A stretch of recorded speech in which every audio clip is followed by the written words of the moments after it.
Bonsoir, vous êtes bien, vous êtes vraiment bien sur France 5 et c'est Riposte numéro 277 déjà, et oui.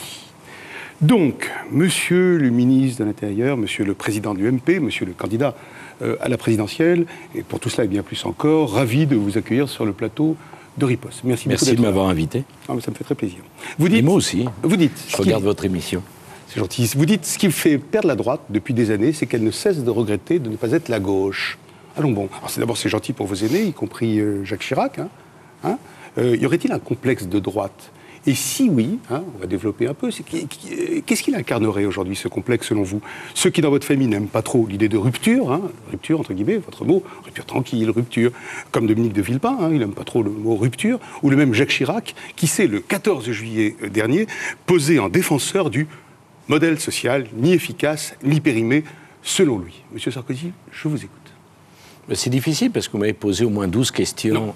Non. Alors, si vous remettez un tout petit peu d'ordre là-dedans, de me demander de répondre à une question, je le ferai avec le plus grand plaisir. La droite regrette de ne pas être la gauche? Oui. Elle a regretté.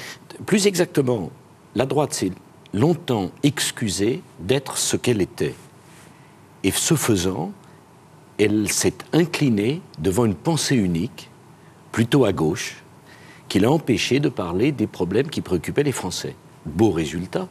C'est quoi la France? Non mais alors c'est quoi? Allons-y. Par exemple, pendant 25 ans, on n'a pas pu prononcer le mot immigration. Celui, M. Moatti, qui prononçait le mot immigration, était immédiatement catalogué. Front National, raciste, ami de Le Pen, piétinant les fondements de Le Pen. Changé, avouez. Oui, mais qu'est-ce qui s'est passé avec ça? La France, patrie des droits de l'homme, la France qui a des valeurs universelles, s'est trouvée depuis 1983, c'est pas rien quand même, comme le pays d'Europe qui a l'extrême droite la plus puissante avec un ou deux. Beau résultat. Pourquoi? Parce que des millions de Français qui se reconnaissaient dans les valeurs de la droite républicaine et du centre, désespérés de voir ceux pour qui ils avaient voté ne pas mettre en œuvre la politique qu'ils avaient indiquée avant l'élection qu'ils mettraient en œuvre, se sont par désespoir réfugiés dans l'impasse du Front National comme un cri de désespoir. Voilà le résultat. Mais il y a d'autres... Mais vous êtes là, c'est ça? Non, mais attendez, ça m'intéresse parce que l'histoire du complexe de droite, c'est la deuxième partie de ma question qui vous paraissait si étrange et si longue. Le complexe de droite. Je voudrais terminer, si vous me permettez, je vais terminer. Donc, nous n'avons pas défendu nos valeurs avec assez de force. On s'est excusé de croire dans la nation.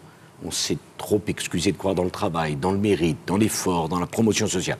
Moi, mes valeurs ne sont pas l'égalitarisme, le nivellement. Jamais, depuis que vous êtes petit, depuis que vous êtes jeune, etc. Chacun a son panthéon. Vous n'avez jamais été tenté par quelque chose qui ressemblerait... Non, franchement, par le nivellement... Non, j'ai pas compris le nivellement, mais une idée de gauche, de généralité sociale... Justement, comme la droite républicaine n'était pas assez, me semble-t-il, ferme dans la défense de ses valeurs, elle était en même temps, et c'est un paradoxe, trop rigide pour appréhender de nouvelles valeurs et de nouvelles idées. Et j'en prends un exemple. 99, le Pax... La réaction de la droite est trop rigide, pas assez ouverte, pas assez humaine. Ce qui fait que nous avons perdu des deux côtés. D'un côté, nous n'étions pas assez, comment dit-on, identitaires. De l'autre, trop rigides pour être assez modernes, parce que seuls ceux qui sont confiants dans leurs valeurs peuvent accepter les idées nouvelles. Et j'ai voulu décomplexer la droite républicaine, et en même temps, je lui ai dit, à cette droite républicaine, nous n'avons pas le droit de nous caricaturer. C'est tout le combat que je mène sur la justice, sur le mouvement, sur la nécessité de remettre la France en marche. En même temps, vous faites peur avec votre mot rupture, vous le savez bien, ça fait peur. Il y en a qui disent, non, on n'a pas le mot rupture. Je citais Dominique de Villepin, Jacques Chirac, qui défend le modèle social le 14 juillet. Alors, vous faites peur, et pourquoi vous faites peur? C'est quoi cette rupture? Rupture tranquille, vous avez dit. C'est un oxymore, comme dirait Dominique de Villepin. C'est-à-dire, c'est l'obscure clarté. C'est des mots... Quelle référence? L'oxymore, c'est formidable, c'est un mot très populaire, très facile. On voit que vous êtes en confiance. En tout cas en citant l'auteur que vous citez. Mais là-dessus, c'est intéressant. Allons un peu plus loin. Que Jacques Chirac défende l'action qu'il a conduite, c'est tout à fait normal. Qui peut lui en faire le reproche? Mais nous ne sommes pas les mêmes. On peut dire ça sans être agressif à l'endroit de qui que ce soit. Quelle est l'analyse que je fais de tout ça? Parce qu'il y a une explication.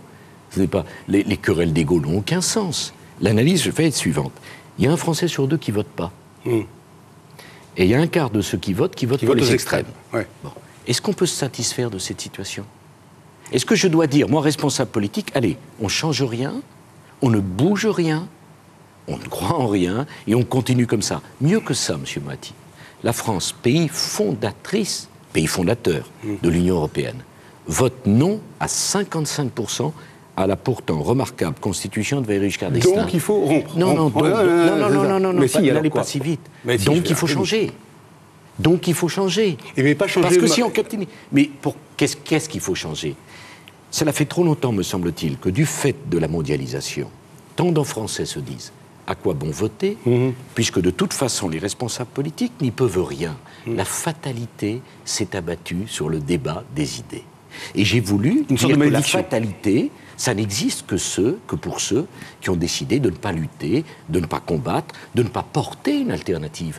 Et qu'est-ce qu'on peut me reprocher? Je veux tirer les conséquences d'un échec, un Français sur deux qui ne vote pas, pour faire et pour porter les conditions d'un nouveau débat démocratique. Je crois aux idées. Vous exprimez cette droite républicaine relookée à vos couleurs, je parle aussi à des gens qui sont à gauche. Oui. Parce qu'il y a des gens qui sont à gauche. Mais vous y allez sec, d'ailleurs, rechercher du côté de la gauche. Non, je ne vais rien chercher. Mais si. Vous savez bien que vous êtes trop marqué du côté du Front National à un moment. Mais si, on sait très bien qu'à un moment, vous vous êtes dit, il faut que j'ouvre plus large. On a, comme dirait Bayrou, hémisphère gauche et hémisphère droite. Vous savez, on peut être les deux à la fois. Comme si on pouvait être les deux à la fois. Oui, je cite les gens que j'ai reçus et qui m'ont fait l'honneur de venir sur ce plateau. Comme vous. Et après, je vous citerai vous, lorsque Ségolène Royal viendra. Si, je le ferai, je vous promets. Alors, dites-moi. Alors, on peut être les deux à la fois. Donc, alors... Je veux dire une chose, c'est qu'il y a des gens qui sont à gauche parce qu'ils croient à l'ordre, parce qu'il n'y a pas de société démocratique sans ordre, oui. Mais ils pensent que l'ordre ne peut exister qu'avec le mouvement. Mais c'est pas le privilège de la droite, d'accord. Mais que l'ordre ne peut exister qu'avec le mouvement. Or, force est de constater que le Parti socialiste est devenu le nouveau parti conservateur de France. Et la droite de mouvement, c'est ça que vous dites. C'est quand même ça fait frémir, ça fait s'évanouir les gens de gauche qui nous regardent. Mais il faut les ranimer tout de suite, parce que je pense ils vont être animés. Je pense que sur un certain nombre de sujets, par exemple, comment fait-on reculer les injustices en France? Jamais on n'a donné tant d'argent. Et pourtant, il y a toujours des injustices. C'est pas une petite question. Comment démocratise-t-on l'école républicaine française? C'est pas une petite question. Mais il y a comment réussit-on l'intégration? Bon, mais il y a beaucoup de réponses de gauche. Je souhaite que la campagne présidentielle permette à la France de choisir projet côte à côte avec d'autres projets, alternatives contre alternatives, pour que les Français puissent enfin société contre société. Non, société, il ne faut pas être camp ni le camp non plus. Mais il faut simplement que les Français se disent au moment de voter, je sais pour qui je vote et je sais ce qu'il fera. Alors, et moi, je veux dire une chose, je dirai tout avant l'élection. Et vous ferez tout si les Français m'élisent président de la République, je ferai tout ce que j'ai dit avant.